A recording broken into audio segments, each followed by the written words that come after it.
एक बार की बात है, किसी नदी के किनारे एक शहर बसा हुआ था। एक बार वहां बहुत बारिश हुई, जिससे नदी ने अपना रास्ता बदल लिया। इससे शहर में पानी की कमी होने लगी, यहाँ तक कि लोगों के लिए पीने तक का पानी न रहा। धीरे धीरे लोग उस शहर को छोड़कर जाने लगे और एक वक्त आया जब पूरा शहर खाली हो गया और वहां सिर्फ चूहे ही रह गए। चूहों ने वहां अपना राज्य बसा लिया।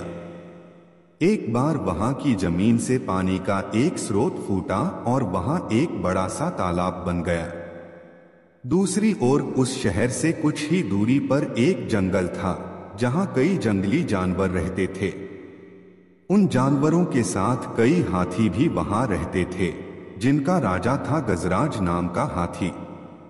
एक बार की बात है, वहां भयानक सूखा पड़ा।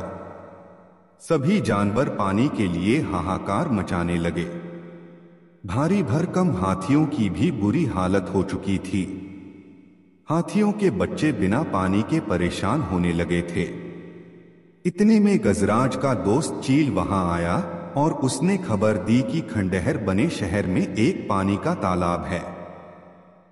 यह सुनते ही हाथी अपने बच्चों और बाकी साथियों को लेकर शहर की तरफ चल पड़ा। कई हाथी उस ओर चल पड़े। रास्ते में चूहों का शहर भी पड़ा। उन विशाल हाथियों के पैरों तले कई चूहे दबकर मर गए। इतना ही नहीं, हाथी फिर उसी रास्ते से वापस आए और कई और चूहे फिर मारे गए। ऐसा कई दिनों तक चलता रहा और इस बात की खबर चूहों के राजा मूषकराज तक भी पहुंची। वो इस बात को लेकर बहुत चिंतित हुआ। उसके मंत्रियों ने मूषकराज को कहा, महाराज, आपको जाकर गजराज से इस बारे में बात करनी चाहिए। उनकी बात सुनकर मूषकराज गजराज के जंगल उससे बात करने गया। एक बड़े से पेड़ के नीचे गजराज खड़ा था। मूषकराज वहां सामने पड़े एक बड़े से पत्थर पर चढ़ गया और कहने लगा, गजराज को मेरा नमस्कार। मैं मूषकराज हूं। मैं उस खंडहर बने शहर में अपनी प्रजा के साथ रहता हूं। हाथी को मूषकराज की बात ठीक से सुनाई नहीं दे रही थी। वो थोड़ा नीचे झुका और चूहे की तरफ अपने कान करके बोला, हे नन्हे प्राणी, आप कुछ कह रहे थे, क्या आप फिर से कहेंगे? यह सुनकर मूषकराज ने फिर से अपनी बात दोहराई, मैं मूषकराज हूं। मैं उस खंडहर बने शहर में अपनी प्रजा के साथ रहता हूं। आप और आपके अन्य हाथी मित्र जब भी तालाब की ओर जाते हैं तो कई चूहे आपके पैरों तले दबकर मर जाते हैं। कृपया करके ऐसा न करें, वरना बहुत जल्दी हम में से कोई नहीं बचेगा। यह सुनने के बाद गजराज दुखी होकर बोला, मुझे पता ही नहीं था कि हम इतना बुरा कर रहे थे। हम तालाब तक जाने के लिए कोई और रास्ता ढूंढेंगे।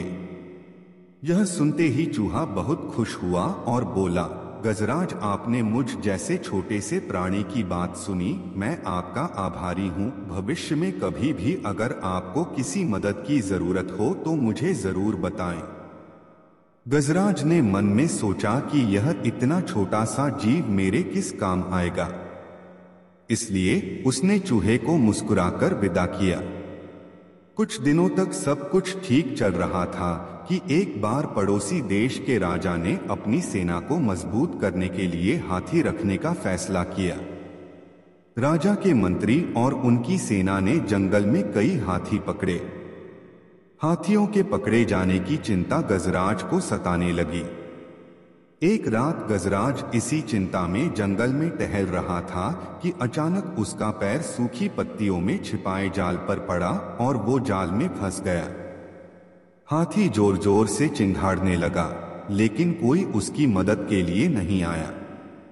इसी बीच एक भैंस ने हाथी की आवाज सुनी। वो गजराज का बहुत आदर सम्मान करता था, क्योंकि एक बार गजराज ने भैंस को गड्ढे से निकालकर उसकी जान बचाई थी।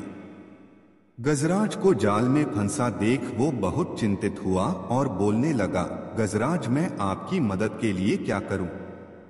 अपनी जान देकर भी मैं आपकी मदद करूंगा गजराज। गजराज ने कहा, तुम जल्दी से जाकर उस खंडहर शहर में रहने वाले मूषकराज को मेरी खबर दो। गजराज की बात सुनकर भैंस दौड़ता हुआ मूषकराज के पास गया और उसे सारा हाल बताया।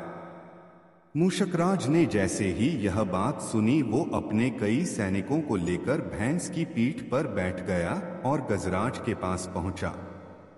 फिर चूहों ने मिलकर जाल को काटा और गजराज आजाद हो गया। इसके बाद गजराज ने मूषकराज को धन्यवाद कहा। सभी खुशी खुशी रहने लगे। गजराज और मूषकराज की दोस्ती भी गहरी हो गई। कहानी से सीख, कोई भी प्राणी छोटा नहीं होता है, जरूरत होती है तो बस प्यार और विश्वास की।